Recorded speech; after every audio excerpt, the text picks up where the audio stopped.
আসসালামু আলাইকুম। আজকের ভিডিওটি তাদের জন্য যারা নিঃস্বার্থভাবে মানুষের জন্য কাজ করে যান, তাদের জন্য যারা নিজের সুখ স্বাচ্ছন্দ্য বিসর্জন দিয়ে অন্যের মুখে হাসি ফোটানোর চেষ্টা করে, এবং তাদের জন্য যারা আমি নয়, আমাদের, আই নয়, উই এতে বিশ্বাসী। মনোবিজ্ঞানীরা বলেন অল্ট্রাইজম বা নিঃস্বার্থতা এটা এমন এক ধরনের মানসিক অবস্থা যেখানে একজন ব্যক্তি অন্য ব্যক্তির মঙ্গল কামনায় ব্যাপৃত থাকেন এবং বিশেষ করে কোনো প্রতিদানের আশা করেন না, প্রতিদানের আশা ছাড়াই। সি ড্যানিয়েল ব্যাটসনের এমপ্যাথি অল্ট্রাইজম হাইপোথিসিস অনুযায়ী যখন আমরা কারো কষ্ট অনুভব করি তখন আমরা নিঃস্বার্থভাবে কাজ করতে উদ্বুদ্ধ হই। তার মানে অন্য মানুষের কষ্ট যখন আপনি নিজের মধ্যে ধারণ করেন তখন নিঃস্বার্থভাবে কাজ করতে আপনি উদ্বুদ্ধ হন।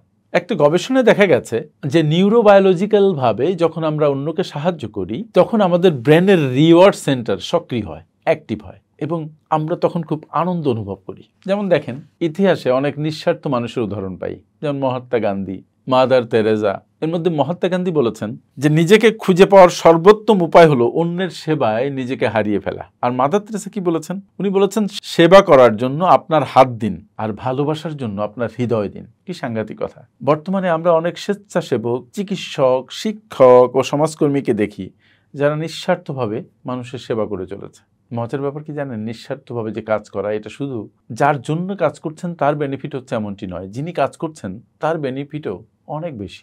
যিনি কাজ করছেন তিনি মানসিক শান্তি পাচ্ছেন, তার স্বাস্থ্যগত উপকারিতা আছে, মানসিক স্বাস্থ্যগত উপকারিতা আছে, সামাজিক উপকার আছে, এবং সমাজে একটা সেতুবন্ধন তৈরি হয়, নেটওয়ার্কিং তৈরি হয়, এবং সেটা লং টাইম ধরে থাকে। একটা মজার কথা বলি এবার। ধরেন নিঃস্বার্থভাবে কাজ করা এটা একটা মহৎ গুণ, কিন্তু বেশি উদার হলে, বেশি সহানুভূতিশীল হলে একটা নেগেটিভ দিকও আছে। বেশি সহানুভূতিশীল মানুষের মধ্যে আবার সহানুভূতি কম্প্যাশন ফ্যাটিক তৈরি হতে পারে, যা আবার দেখবেন মানসিক ও শারীরিক একটা অবসাদ ডেকে আনে। আর এখানেই প্রশ্ন হচ্ছে যে নিজের ভালোবাসা, নিজের প্রতি ভালোবাসা, নিজেকে সময় দেওয়া, এগুলো কিন্তু মানসিক স্বাস্থ্যের জন্য অনেক বেশি দরকারি। এই যে এতক্ষণ নিরপেক্ষ কিছু কথা বলা এবং শেষে যে প্রসঙ্গটা আসলো সেটা হচ্ছে যে আপনি সহানুভূতিশীল হবেন, অন্যের প্রতি ভালোবাসা প্রদর্শন করবেন, অন্যের জন্য কাজ করবেন, কিন্তু নিজেকে বাদ দিয়ে নয়। আপনার নিজের প্রতি নিজের মনোযোগ, নিজের যত্ন, এটা খুবই দরকারি। আপনি যদি নিজের মধ্যে অনেক ভালোবাসা উৎপাদন করতে পারেন তাহলে আপনি অন্যকে ভালোবাসতে পারবেন। আপনি যদি সঞ্চয় করে, বিনিয়োগ করে নিজে অর্থের মালিক হতে পারেন তাহলে সেই অর্থ অন্যদের কাজে লাগাতে পারবেন। আপনি যদি নিঃস্ব হন, তাই সে শারীরিকভাবে হোক, আর্থিকভাবে হোক, মানসিকভাবে হোক, তাহলে অন্যের জন্য আপনি কার্যকর কোনো পদক্ষেপ নিতে পারবেন না। তাই নিজের প্রতি যত্নশীল হওয়া, নিজের প্রতি মনোযোগ দেয়া আমাদের সবার জন্য খুবই দরকার, এবং এটা মানসিক স্বাস্থ্যের জন্য খুবই দরকার। আমার প্রশ্ন হচ্ছে, আপনারা কি কখনো নিঃস্বার্থভাবে কাউকে সাহায্য করেছেন? যদি করে থাকেন তখন কেমন অনুভব করেছিলেন? কমেন্টে জানাবেন।